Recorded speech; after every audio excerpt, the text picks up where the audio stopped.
ये अनपढ़ गवार है, ये समझते नहीं है। ये अजान को हनुमान चालीसा के साथ कंपेयर करते। अजान का मतलब आपके सामने है, अब हनुमान चालीसा का मतलब मैं बताता हूं आपको। मेरे इन मानी के अंदर कोई गलती हो, बड़े विद्वान को बुला कर लाओ। मैंने कोई यूट्यूब से नहीं सीखा है, मैं किसी लकीर का फकीर बनकर किसी के पैराग्राफ को नहीं पढ़ा है। अल्हम्दुलिल्लाह we are able to such find out from the पाताल। अगर पाताल में छुपा होगा तो ये तालिब इल्म ऐसा है आपके सामने, मैं उसकी तहकीक करने की कोशिश करता हूँ। अगर मेरे अल्फाज में, अगर मेरे मानी में कोई गलती हो, विद्वान को बुलाकर लाकर सामने खड़ो, बड़े बड़े विद्वानों को, कि अब्दुल्ला जो मीनिंग बतला रहा है वो सही है कि गलत। अगर गलत होगा तो मेरी जुबान काट दीजिएगा आप, अगर सच होगा तो फिर सर झुकाकर फिर कबूल करके एक्सेप्ट कीजिए उसको और उस पर अमल करने की कोशिश कीजिए। कहा जाता जय हनुमान ज्ञान गुण सागर, हनुमान आपका जय हो। हनुमान कौन है? शॉर्टकट लफ्ज़ों में बताता हूँ। हनुमान वो हैं कि जब श्री रामचंद्र जी की बीवी का अपहरण हो गया था तो सुखदेव के पास गए थे। वानर सेना, बानर बंदरों के सरदार, बड़े अक्लमंद बानर कोई थे, हनुमान जी थे।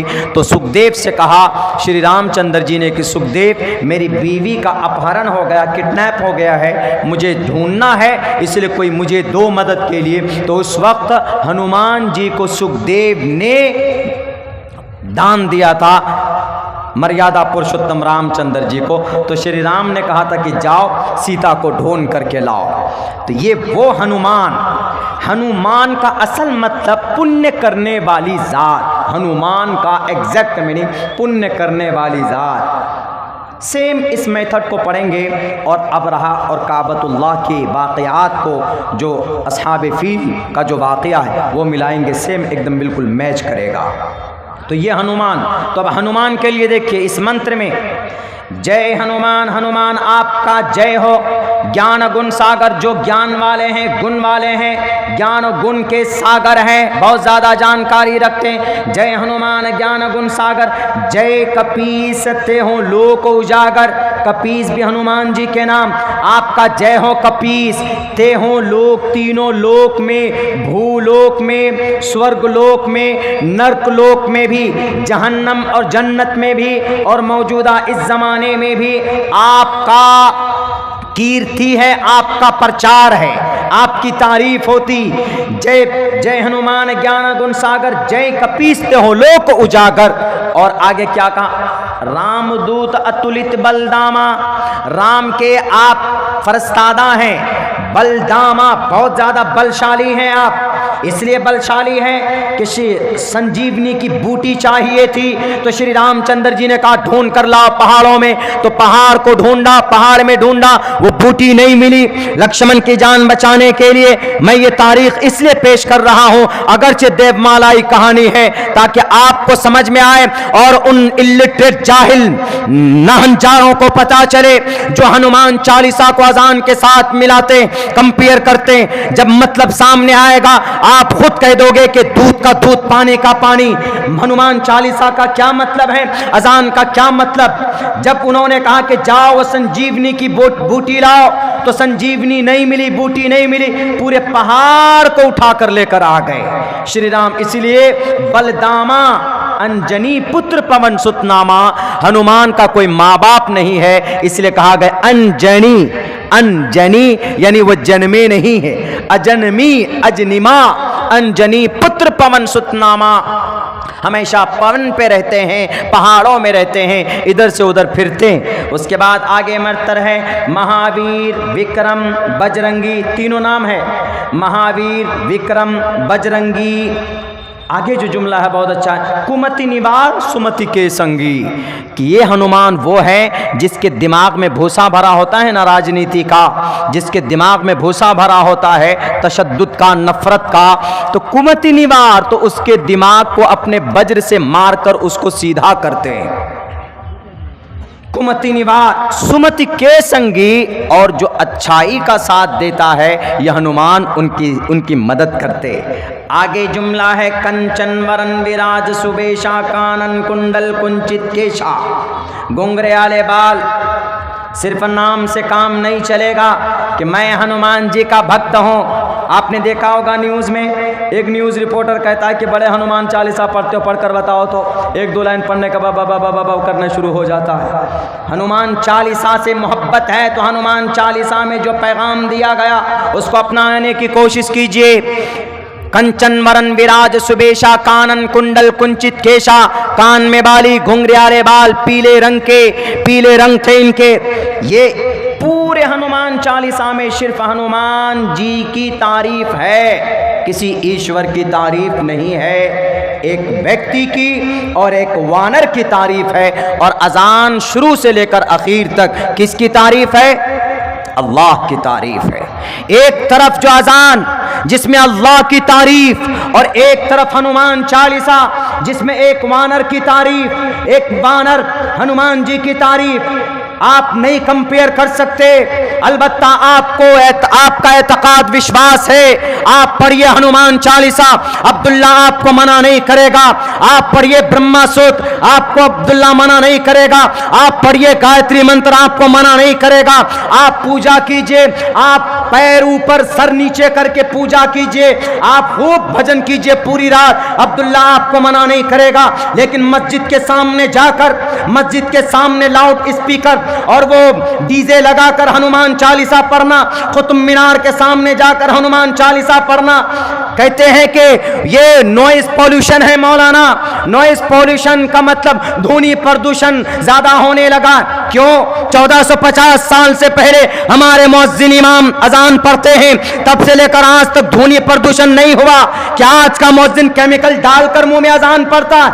जो माइक से सिर्फ केमिकल निकलता है कि ध्वनि प्रदूषण होने लगा। अकल के क्या बोलूं मैं इन नालायक हंजारों को जो अपने ग्रंथों को नहीं पढ़ते। ईश्वर को प्राप्त करना चाहते हो तो ईश्वर के नाम का माला जपो, ईश्वर के नाम पर सत्संग करो।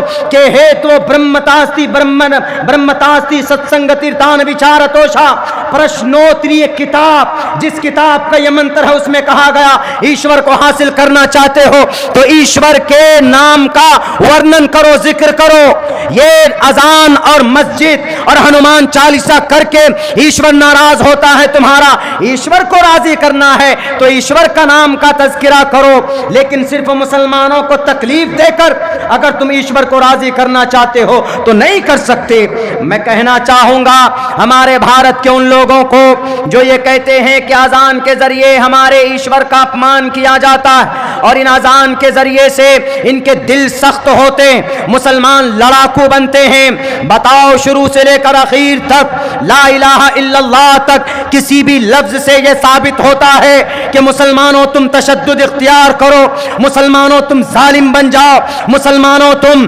तुम सख्त बन जाओ हिंदू भाई के ताल्लुक से। बिल्कुल बिल्कुल नहीं। अल्लाह के नबी की हदीस पढ़ करके देखो, कल क़यामत में अल्लाह के नबी की हदीस है, अल्लाह तबारक व तआला पूछेगा, ए लोगो, ए इब्ने आदम, अल्लाह के नबी की हदीस है, हमारे हिंदुस्तान के राजनेताओं इस्लाम को बदनाम करने से पहले, मोहम्मद रसूलुल्लाह की शरीयत को बदनाम करने से पहले आप मोहम्मद रसूलुल्लाह के अहादीस को पढ़कर देखो। अल्लाह के नबी अलैहिस्सलाम फरमाते, कल क़यामत में हश्र के मैदान में अल्लाह तबारक व तआला इब्ने आदम से पूछेगा, या इब्ने आदम, ये नहीं कहा कि मुसलमानों या ए मोमिनों, ये कहेगा ए इब्ने आदम, मैं हॉस्पिटल में था, तुमने मेरी आयादत की थी। वो बंदा कहेगा कि अल्लाह परमात्मा, आप तो खुद ही पालनहार थे, आप तो खुद ही विष्णु थे, आपको क्या आयादत की जरूरत पड़ी है? अल्लाह तबारक व तआला कहेगा, मैं बीमार नहीं था, लेकिन तुम्हारे पड़ोस में,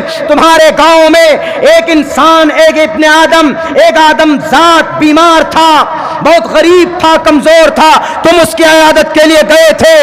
अगर तुम जाते तो तुम मुझे वहां पर पाते, इसलिए कि वह गरीब और कमजोर था। इससे पता चलता है कि हनुमान चालीसा का वर्णन करने से, मस्जिद मंदिर करने से ईश्वर खुश नहीं होता। ईश्वर अगर खुश होता है तो गरीबों यतीमों की मदद करने से खुश होता है।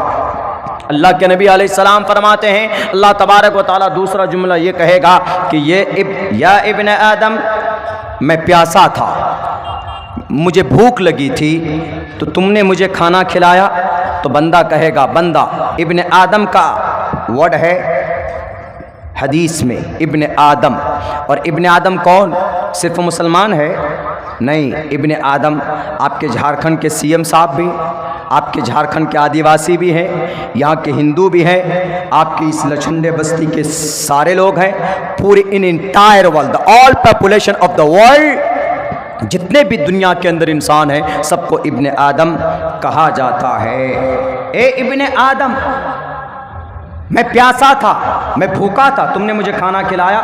बंदा कहेगा कि आपको क्या ज़रूरत पड़ी? तो अल्लाह तबारक व ताला कहेगा कि तुम्हारे सामने में कोई भूखा था, अगर तुम उसको खाना खिलाते तो तुम मुझे वहाँ पर पाते।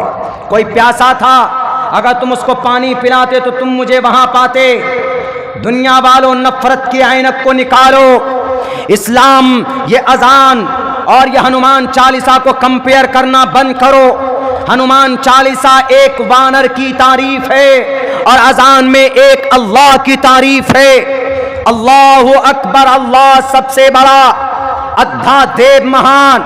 जैसे मर्यादा पुरुषोत्तम की जगह हनुमान को नहीं दे सकते, ऐसे ही अल्लाहु अकबर की जगह हम मोहम्मद रसूलुल्लाह को नहीं दे सकते। इसलिए पहले कहा गया अल्लाहु अकबर, अल्लाह सबसे बड़ा।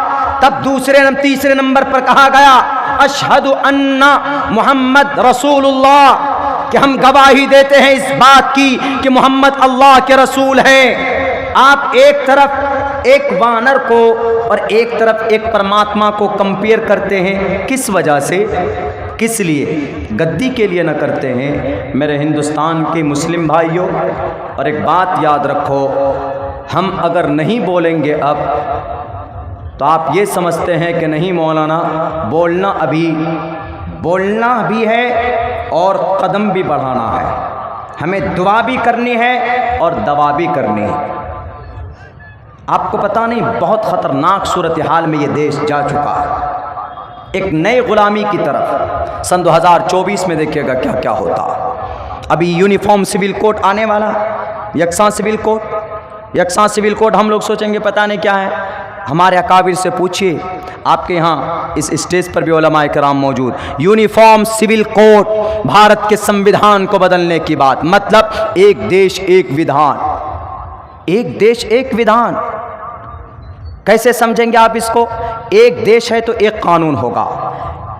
इस्लाम में विरासत के मामले को ले लीजिए, अगर बेटी है, बेटा है, एक बेटा एक बेटी, तो बेटे को 2 हिस्सा मिलता है बाप के जायदाद में से, और बेटी को 1 हिस्सा, बेटे को 2 हिस्सा मिलता है।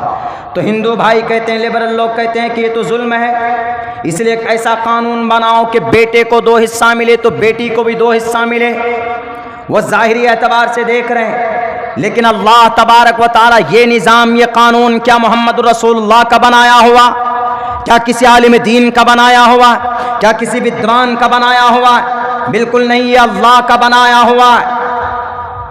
कैसे समझेंगे कि भाई बेटी है उसको 1 हिस्सा, बेटा है उसको 2 हिस्सा, क्यों? आसानी से समझिए, बेटा कौन होता है? बेटा जो है वो शौहर बनेगा, और जो शौहर बनता है बीवी के खर्चे किसके जिम्मे? शौहर के जिम्मे, यानी इस बेटे के जिम्मे। बेटे की पढ़ाई का खर्च किसके जिम्मे? शौहर के जिम्मे। बीमार पड़ जाए घर में तो कौन खर्चा करेगा? बेटा करेगा। और अगर कहीं पर केस हो जाए तो कौन कोर्ट जाएगा? बेटा जाएगा, बीवी तो नहीं जाएगी। बीवी गोया घर पे बैठी रहेगी। अब बीवी जो है यानी बेटी, उसको 1 हिस्सा क्यों? क्योंकि बीवी को, बेटी को जब शादी होती है तो उसको दैन महर मिलता ही है, वो प्रॉपर्टी उसको मिलता है, वो तो मिला ही। लेकिन जिसके घर में वो जाएगी उसके टोटल खर्च उसके शौहर के जिम्मे। बीमारी का, हॉस्पिटल का, और भी जो भी जरूरियात है नान नफका का, टोटल किसके जिम्मे? उसके शौहर के जिम्मे। बेटी के जिम्मे कोई खर्च ही नहीं है, टोटल खर्च बेटे के जिम्मे। इसलिए अल्लाह ने कहा कि उसके जिम्मे ट्रिपल खर्च है, डबल खर्च है, इसलिए उसको 2 हिस्सा दो।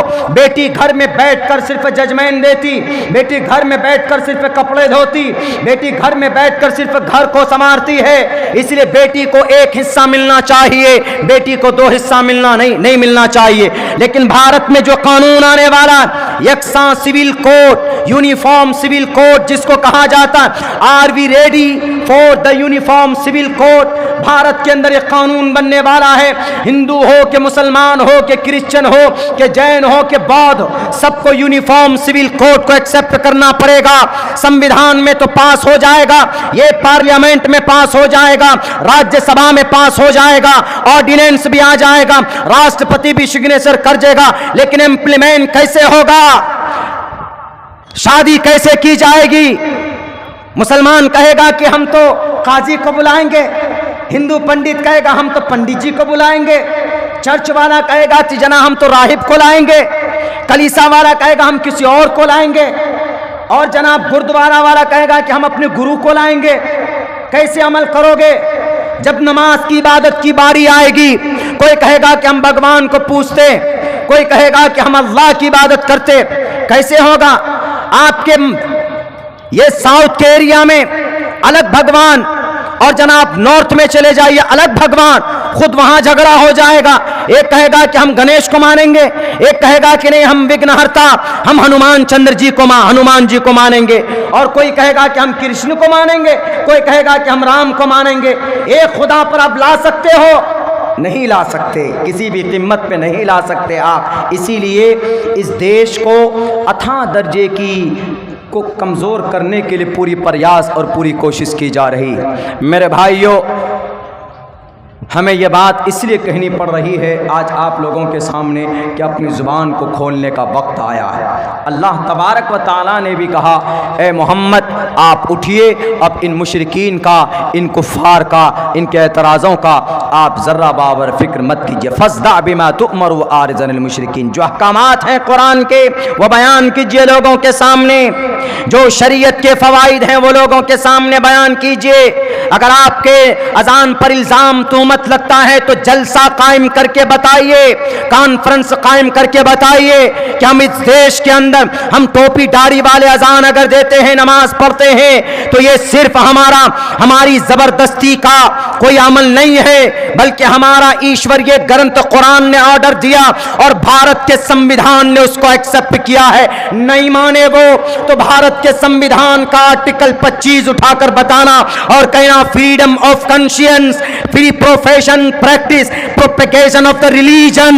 आर्टिकल 25 साफ लफ्जों में कहता है कि अगर मुसलमान अजान देना चाहे, 5 वक्त की अजान देना चाहे, तो इसको कोई नहीं रोक सकता। न भारत के किसी स्टेट का सीएम पाबंदी लगा सकता, न भारत का पीएम पाबंदी लगा सकता, इसलिए कि संविधान ने हमको अधिकार दिया है।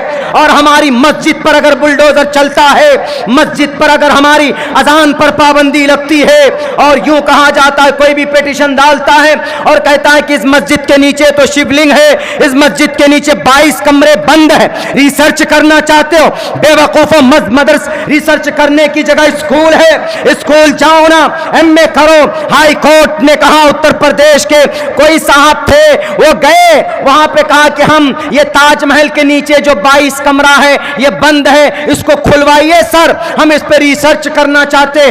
तो वहां के हाई कोर्ट ने कहा रिसर्च करने के लिए ताजमहल ही तुझको नजर आया, यूनिवर्सिटी नजर नहीं आया तुमको? ये नालंदा यूनिवर्सिटी जाओ, रांची यूनिवर्सिटी जाओ, और मुस्लिम अलीगढ़ यूनिवर्सिटी जाओ, और जामिया मिल्लिया जाओ, वहां पर जाकर पढ़ो। पहले ग्रेजुएशन करो, एमए करो, उसके बाद पीएचडी करो, उसके बाद बीएड करो, एमडी करो, एमबीबीएस बनो, बीटेक करो, एमटेक करो, उसके बाद तुम रिसर्च करना। तब अगर परमिशन ना मिले तो हमारे पास आना। ये है मिजाज। पिटीशन दाखिल कर दीजिए, इस मस्जिद के नीचे तो जनाब ये पत्थर छुपा हुआ है, क्या है? समझ से बाहर की बात है। बोलते नहीं हैं हम लोग, अगर नहीं बोलते हैं तो ये समझ जाते हैं कि मुसलमान लोग हमारे डर गए। मुसलमान डरे नहीं हैं, मुसलमान अमन परस्त हैं। मुसलमान जुल्म के कायल, न लड़ाई के कायल, न दंगे के कायल। अल्लाह के नबी अलैहिस्सलातु वस्सलाम ने फरमाया कि जंग की ख्वाहिश मत करो। अल्लाह तबारक व तआला का फरमान भी है, जंग की ख्वाहिश मत करो, लेकिन जब कभी जंग के मैदान में उतर जाना पड़े, जब कभी चीन और भारत की लड़ाई हो जाए, जब मैदान में उतर जाओ तो फजर बर रिकाब उसकी गर्दन पर वार करो। ये वो कौम है जब मैदान में उतरती है दुश्मन के सामने, तो फिर ये या तो शहीद होकर आती है, लेकिन अपने दुश्मनाने वतन का और अपने दुश्मनाने शरीयत का, दुश्मनाने ईश्वर का काम तमाम करके ही दम लेती है। ये वो कौम है। और इस देश के अंदर ऐसे जालिम हैं। हिंदू भाई जालिम नहीं, हिंदू भाई तो आपके भाई। हिंदू को तो अल्लाह ने इज़्ज़त से नवाजा। कुरान में कहा वलक़द कर्रमना बनी आदम, हमने सबको इज़्ज़त दी। लक़द खलक़नल इंसान फ़ी अहसनि तक़वीम, इंसानों को खूबसूरत बनाया। इंसानों में क्या कृष्ण जी नहीं है? इंसानों में क्या ब्रह्मा, इंसानों में रामचंद्र जी नहीं है? अभी के लाल बुझक्कर साहब नहीं है क्या? हमारे पीएम साहब भी इंसान, हमारे होम मिनिस्टर साहब भी इंसान, हम भी इंसान, आप भी इंसान, यादव भी इंसान, और दलित भी इंसान, आदिवासी भी इंसान, सब के सब इंसान। इसीलिए परमात्मा ने कहा साफ लफ्जों में, शुद्रो ब्रह्मण तामिति ब्रह्मण चैति शुद्रताम क्षेत्रियो याति वितरत्वम विघाद्विच्यम तथे चचा सेक एवात्रपति पर जानाम कथम पुनर्जाति कृता पर भेदा। मुझे शौक नहीं है, मेरे पर कुफ्र का फतवा नहीं लगाइएगा। मैं इसलिए पढ़ा हूँ चूँकि जो पैगाम कुरान का है वही पैगाम इन अल्फाज में मौजूद है, संस्कृत वर्ड में मौजूद। यही अजान की बात है। आप अजान ला कहिए कि हदीस में है, हदीस में है, हदीस में। कल के जलसे में एक साहिब ने कहा कि मौलाना यहाँ हमारे सरपंच साहब आए हुए हैं, हमारे प्रेसिडेंट साहब आए हुए हैं, हमारे फला अध्यक्ष साहब आए हुए हैं, वो आखरत को अपनी किताब की रोशनी में जानना चाहते हैं। फिर हमने उनको उनके सारे श्लोक अविक्तम विक्तिमा पन्यम मन्यंतिमा मुद्दम परम भाव मजानंतो ममावियमानुत्तमम, हमने ये भी पढ़कर सुनाया। और हमने उनको ये भी कहा युनाह पिता जनिता युविधाता धामानि वैद भुवनानि विश्वायुदेवा नाम नाम दायक। हमने ये भी कहा कि सर मरने के बाद ये राजनीति काम नहीं आएगी, मरने के बाद ना माता पिता काम आएगा, ना कोई सीएम पीएम काम आएगा। इसलिए कि मंत्र कहता है मनुस्मृति ना मूत्र ही सहायार्थ, मूत्र ही ना मूत्र ही सहायात पिता माता चैतिष्ठा एन। साफ साफ लफ्जों में मरगाश चरंती, इस धरती के ऊपर माँ बाप काम नहीं आएगा, उसका अमल काम आएगा। वहां पर उनको हमने समझाया कि आखिरत आपके यहाँ भी है, एक अल्लाह एक ईश्वर आपके यहाँ भी है। सर सुनिए, समझिए, पढ़िए, मैं झूठ नहीं बोल रहा हूं। मैं आपकी किताब का जितनी बारीकी से मुताला करता हूं शायद कि आपके विद्यमान नहीं करते होंगे, उनको करने कहिए, तब उनको पता चलेगा कि नहीं गलत है अजान पर पाबंदी लगाना। क्योंकि अजान मुसलमानों का सेवा नहीं है, बल्कि अजान तो अंतिम महर्षि भी देंगे, जिनके बारे में कहा गया उच्चलापी भविष्यति जनोमम, मुस्तकबिल में आएंगे अंतिम महर्षि, अंतिम अवतार, आखिरी पैगंबर, आखिरी रसूल इस धरती पर आएगा और वो लोगों को बुलाएगा। और वो लोगों को ऐसे नहीं बुलाएगा, उच्चलापी, उच्च मतलब ऊंची, लाप मतलब आवाज, सुर लगाना, चीखना, उच्चलापी ऊंची आवाज में बुलाना। उच्चलापी भविष्यति जनोमम, मुस्तकबिल में, भविष्यति फ्यूचर में एक अंतिम महर्षि आएगा, ऊंची आवाज में लोगों को बुलाएगा। ऊंची आवाज क्या है? ऊंची आवाज यही है अल्लाहु अकबर, अल्लाहु अकबर, यही है अजान, है ऊंची आवाज, जिसको पुराण के अंदर जिक्र किया गया। पढ़ेंगे तब ना पता चलेगा। अब अगर ये नेताजी की चापलूसी करेंगे या अपने नेताओं को खुश करने के लिए रुपए 2 रुपए में 1000-1500 रुपए में अपने ईमान को बेच देते हैं। राजनीति के वक्त में, आपके यहाँ भी इलेक्शन का वक्त है, आचार संहिता लागू है, यहाँ पर भी इस तरह राजनीति आजकल तो बहुत गलत दिशा में चला गया है। मैं इसलिए बोल रहा हूँ चूँकि मैं जुड़ा हूँ राजनीति से, लेकिन इतना ज़रूर समझ लीजिए कि राजनीति के चक्कर में, किसी राजनेता के चक्कर में अपनी आखिरत को बर्बाद न कीजिए। मेरे मुसलमानियों, हिंदू भाई, अगर आप पर कोई इल्ज़ाम लगाता है तो आपका बेहतर से बेहतर तरीक़ा ये होना चाहिए कि प्यार से, मोहब्बत से जो गलत फहमी है उसको बताइए कि ये आपका गलत कॉन्सेप्ट और गलत फहमी इस्लाम के ताल्लुक से, उसको समझा दीजिए, अल्लाह के ज़िम्मे कर दीजिए, अल्लाह तबारक व ताला उसको हिदायत दे। लेकिन हम मुसलमान यहाँ जनाब दूसरों की तो दूर की बात, यहाँ अपनों की पुलिंग डाउन करते, अपनों के पीछे पड़े हुए, अपना अमल हमारा इतना कमज़ोर है कि एक दूसरे के ख़िलाफ़ ग़ीबत, एक दूसरे के ख़िलाफ़ जुल्म ज़्यादती, एक दूसरे के ख़िलाफ़ उसको कम करने के लिए उसके ऊपर केस डाल देते।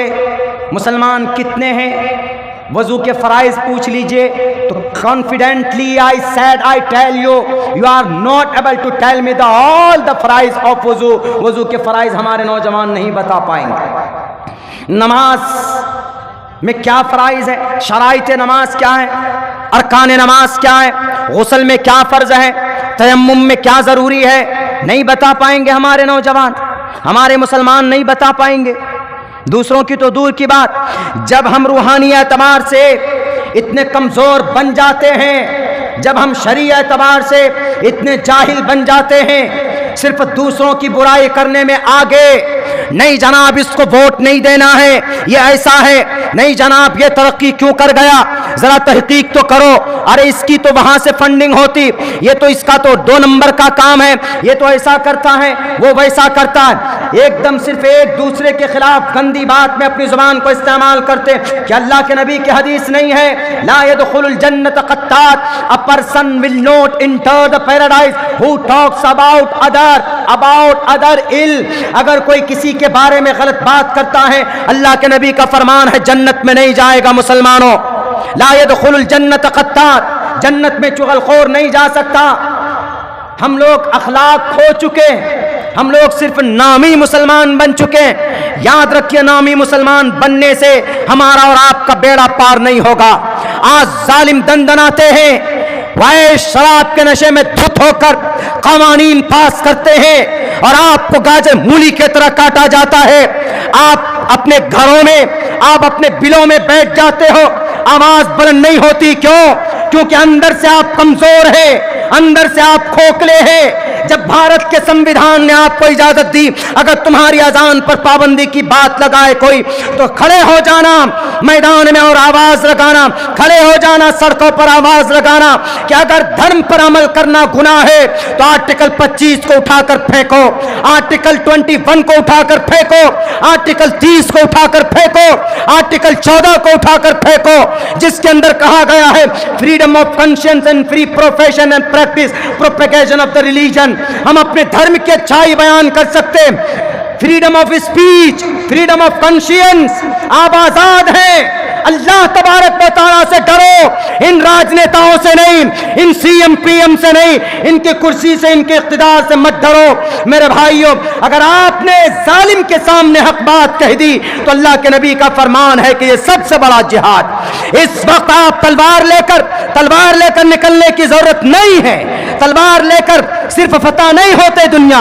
अल्लाह के नबी ने लोहे के तलवार लेकर दुनिया को फतह नहीं किया है, बल्कि अपने अखलाक और अपने मोहब्बत, अपने हुस्न अखलाक से आपने दुनिया को फतह किया। ये इल्जाम लगाते हैं सिर्फ इस्लाम पर, वरना इस्लाम में तो इतनी अच्छाइयाँ हैं। अगर मुसलमान अमल पैरा हो जाए तो दूसरे लोग मोहम्मदुर रसूलुल्लाह की सुन्नत और उनके किरदार और कैरेक्टर को देखकर मुसलमानों के ज़रिए से वो ख़ुद करीब होने लगते। मैं गुजरात गया एक मरतबा कुछ दिनों पहले, वहाँ हिम्मत नगर में एक जगह मैंने जाकर पूछा कि हिम्मत नगर तो बहुत ज़्यादा मुतासिर इलाका था, यहाँ पर तो बहुत दंगे हुए थे सन 2002 के अंदर। तो उन्होंने कहा कि मौलाना यकीनन हुआ था। हमने कहा आप लोग कैसे बच गए? उन्होंने कहा कि हम लोग बचे नहीं, हमको बचाया गया। हमने कहा नहीं, यहाँ तो हमारे नॉन मुस्लिम भाइयों ने तो आप लोगों को मारा। तकरीबन 3200 जो NIA की रिपोर्ट है उसमें 3500 है और किसी में 2000, अलबत्ता 3000 माइनॉरिटी मुसलमानों को गाजर मूली की तरह मारा। हमने कहा आप लोग कैसे बच गए, गांव कैसे बच गया? उन्होंने कहा कि हम लोग बचाए गए। हमने कहा बचाया कौन? बोला हमारे हिंदू भाई जितने भी थे उन्होंने हम लोगों को बचाया। हमारे गांव के जितने भी हिंदू भाई थे उन्होंने फ्रिज में डालकर, बाथरूम में बैतुल खला में डालकर, बाहर से ताला लगा कर और जिसमें पानी रखते हैं उसमें डालकर उन्होंने हम लोगों की इज़्ज़त और जान बचाई। तो इससे ये साफ पता चलता है कि अच्छाई उनके अंदर है। वो सब मुतनफ़िर नहीं है, मुतनफ़िर किया जाता है, उनको बनाया जाता है इंजेक्शन दे कर। तो इसको, इस जुल्म को बर्दाश्त करने की ज़रूरत नहीं।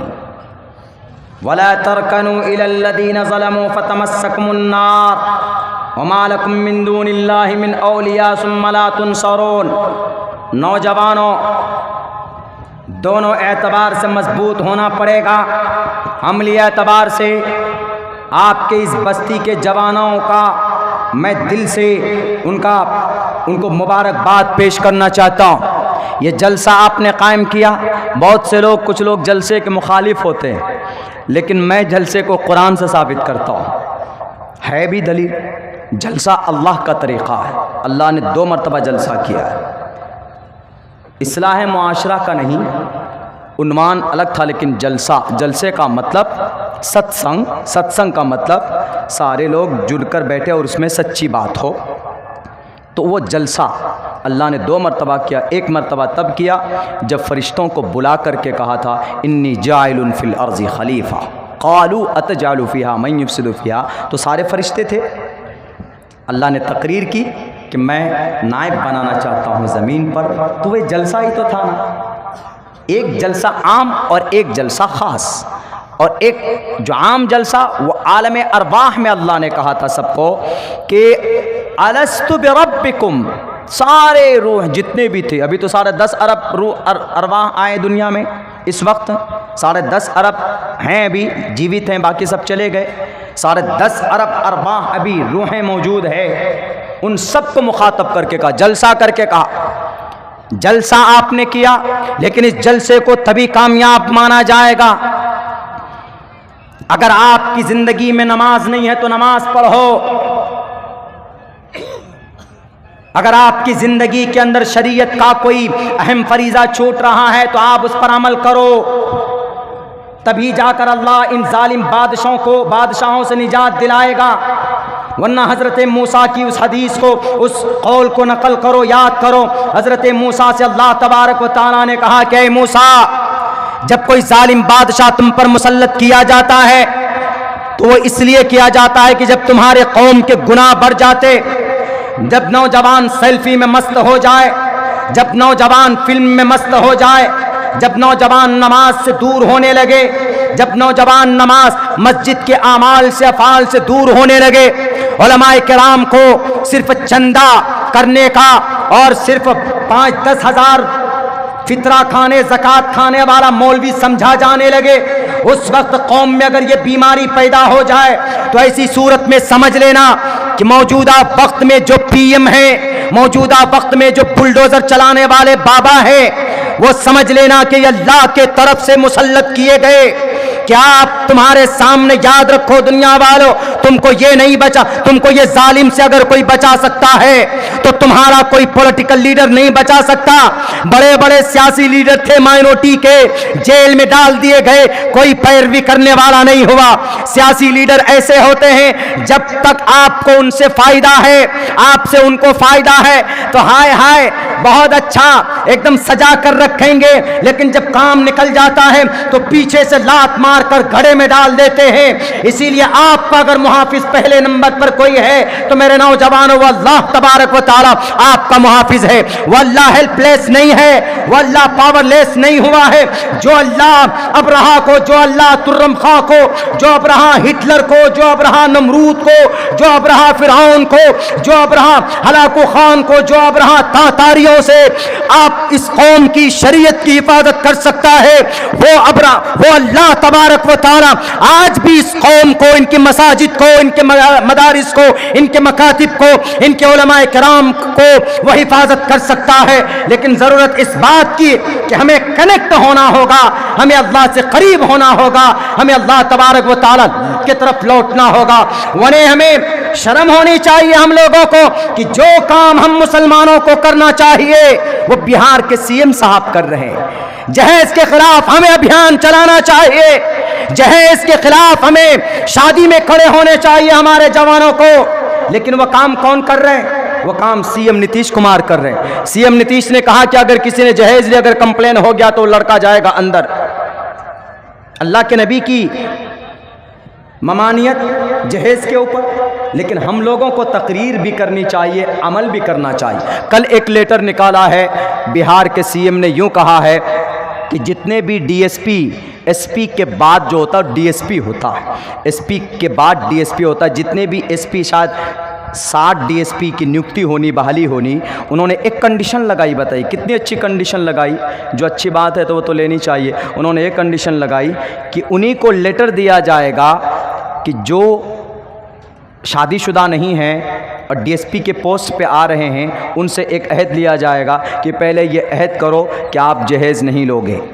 बताइए, तब उनको नियुक्ति की लेटर दी जाएगी। जो काम हम मुसलमानों को करना चाहिए वो काम कौन कर रहे हैं?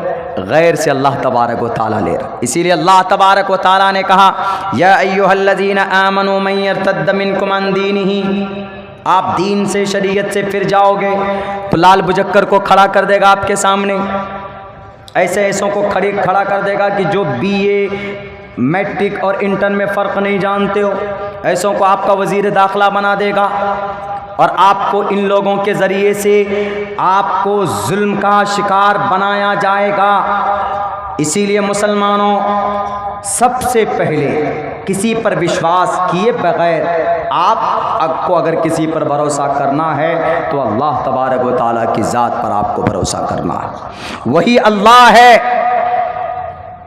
अल्लाह पर भरोसा करके, अल्लाह से मदद मांगकर तब कानूनी लड़ाई लड़िए। इंशाअल्लाह देखिए, you will be successful definitely. Allah के नबी की तारीख़ यही बताती। जंग बद्र में आप अलैहिस्सलातु वस्सलाम गए थे तो आपने सिर्फ तलवार पर इक्तिफा नहीं किया था। हालांकि आप सिर्फ तलवार लेकर मैदान में रहते तो मैदान जीत जाते। अबू बकर, उमर, उस्मान, हैदर, मास, मुअव्विस, ये सारे लोग तलवार लेकर मैदान में हैं, यानी अमली मैदान में। लेकिन अल्लाह के नबी कहाँ थे? खेमे में जाकर उनका मुक़द्दस पेशानी, उनके नाक ज़मीन पर थे, सजदे में अल्लाह से दुआएं कर रहे थे कि अल्लाह इनकी मदद फरमा दे। इससे ये पता चलता है कि हम प्रोटेस्ट भी करें, हम एहतजाज भी दर्ज कराएं, लेकिन उसके साथ साथ हम अल्लाह से भी रात को 2-2:30 बजे मस्जिद में जाकर अल्लाह तबारक व तआला को हाजिर नाजिर समझकर अल्लाह से हम दुआ करें कि अल्लाह वी आर हेल्पलेस, ए अल्लाह हमारी मसाजिद की हिफाजत फरमा, ए अल्लाह हमारे मकातिब की हिफाजत फरमा, ए अल्लाह आसाम के मदारिस में जो लगे हुए ताले, या अल्लाह उनको खुलवा दे, और हमारे ज्ञानवापी मस्जिद में जो साजिशें चल रही है, या अल्लाह उस साजिश को नाकाम फरमा दे और उन लोगों को हिदायत दे दे। हमको बोलना पड़ेगा और हमको अल्लाह से मदद मांग कर मैदान में आना पड़ेगा। सिर्फ 18 सितंबर 1991 मेरी तकरीर का एक उन्वान, एक हिस्सा, इसके ऊपर बातें होती कुछ संविधानिक, आप इसको पॉइंट कीजिएगा तो आपको फायदा होगा। 1991 18 सितंबर को पार्लियामेंट में कानून पास किया गया कि 15 अगस्त 1947 से पहले जितने भी मस्जिद और मंदिर का झगड़ा था वो सब खत्म। 15 अगस्त 1947 के बाद ना किसी मंदिर को मस्जिद बनाया जाएगा, ना किसी मस्जिद को मंदिर बनाया जाएगा। ज्ञानवापी मस्जिद, ये इस कानून के खिलाफ इस 1991 18 सितंबर को सुप्रीम कोर्ट का जजमेंट भी था कि कोई भी 15 अगस्त के बाद किसी मस्जिद के नीचे ये कहेगा कि शिवलिंग यहां पर दबा हुआ है तो बात नहीं मानी जाएगी, 3 साल तक उसको सजा हो सकती। लेकिन बोलेगा कौन, मैदान में जाएगा कौन? हम लोगों को जाना होगा। आप कहेंगे कि मुस्लिम पर्सनल लॉ बोर्ड है, वो जाएंगे, लेकिन हमें ताउन करना पड़ेगा। हमारे जमीयत के अकाबिर जाएंगे, लेकिन हमें उनके साथ खड़ा होना होगा। इंशाअल्लाह कानूनी एतबार से भी हम मैदान में होंगे और अल्लाह तबारक व तआला से दुआ मांगेंगे। आज भी वही अल्लाह है जिसने काबतुल्लाह को अबरहा से बचाया था, छोटे छोटे परिंदों के जरिए से उस मस्जिद को शहीद होने से बचाया था, तो वह अल्लाह आज भी ज्ञानवापी मस्जिद की हिफाजत कर सकता, वह अल्लाह आज भी ताजमहल की हिफाजत कर सकता, वह अल्लाह आज भी ईदगाह मथुरा की हिफाजत कर सकता।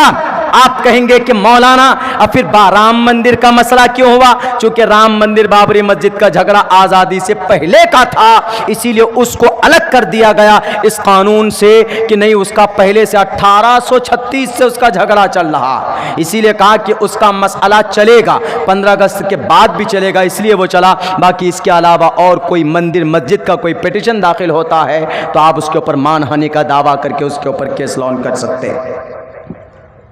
हमें ये जानकारी नहीं है।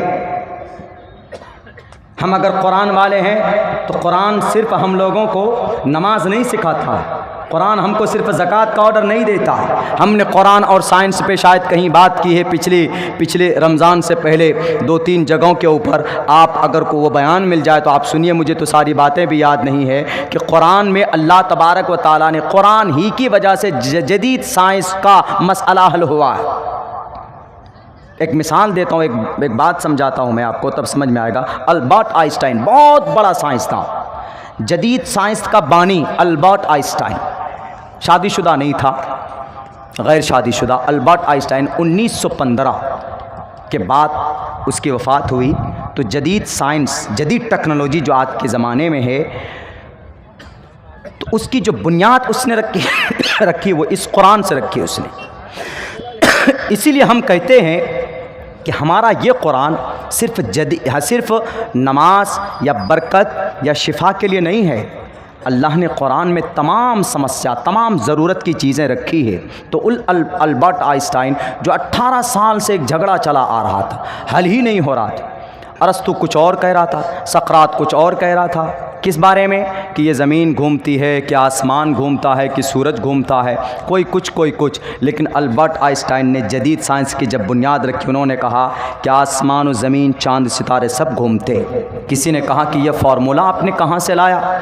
कहा कि यह formula the authentic holy book. उसने नहीं कहा कि मुसलमानों की धर्म ग्रंथ, उसने ये कहा, देखिए द ऑथेंटिक हॉली बुक, मजबूत किताब, the authentic holy book in Quran Kareem, the lord said and cleared and mentioned, नहीं चाहिए मुझे, mentioned and about that authentic holy book, Quran में इसके बारे में ओपन किया है, क्लियर किया है, साफ बताया है।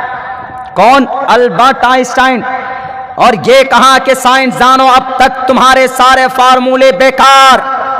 अगर जदीद साइंस का कोई फार्मूला है वो ये सूरज, चांद, सितारे, जुपिटर, मार्स, वीनस, ये सूर्य, चंद्रमा, ये अर्थ, ये सब के सब अपने अपने मदार पर घूमते।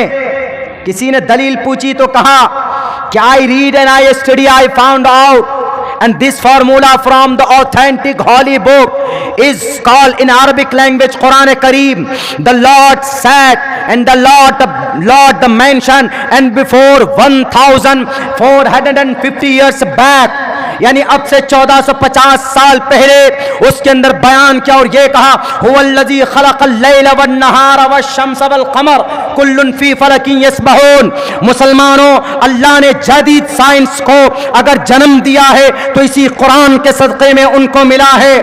कुरान के अंदर बड़े बड़े मसाइल का हल है। अगर दुनिया वाला पूछेगा, हे मुसलमानों, तुम्हारे कुरान में क्या तेज रफ्तार सवारी का तज़किरा है? तो कुरान कहता है, पढ़ो सुबहानल्लज़ी असरा बिअब्दिही लैलन मिनल मस्जिदिल हराम। दुनिया की सबसे तेज रफ्तार सवारी, शायद दुनिया खत्म हो जाए लेकिन बुर्राक से ज्यादा तेज रफ्तार सवारी कोई माए का लाल पैदा नहीं कर सकता।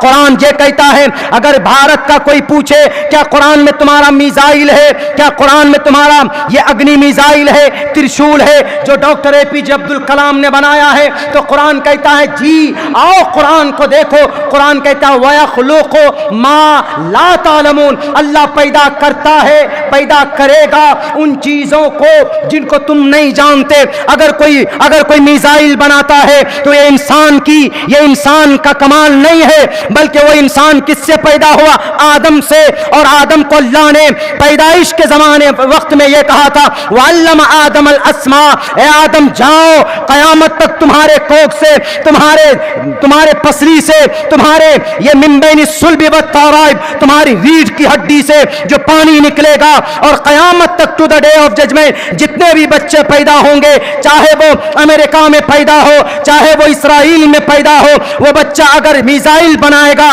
वो बच्चा अगर कोई जदीद टेक्नोलॉजी को वजूद में लाएगा, उसका अपना कमाल नहीं होगा, ये मेरा कमाल होगा, क्योंकि मैंने तुम्हें वो तालीम दी। वअल्लम आदम अल अस्मा कुल्लहा, अगर कोई मिसाइल बनाता है तो इसकी जानकारी आदम को अल्लाह ने दे दी थी। उन्हीं के निस्बत पे नस्लन बाद नस्लिन, सीना बसीना, वो तालीम, वो एजुकेशन उनके बच्चों तक मुंतकिल होता है। इन तमाम चीज़ों का वजूद अगर कहीं चाहिए तो अल्लाह तबारक व तआला ने कुरान करीम के अंदर जिक्र किया।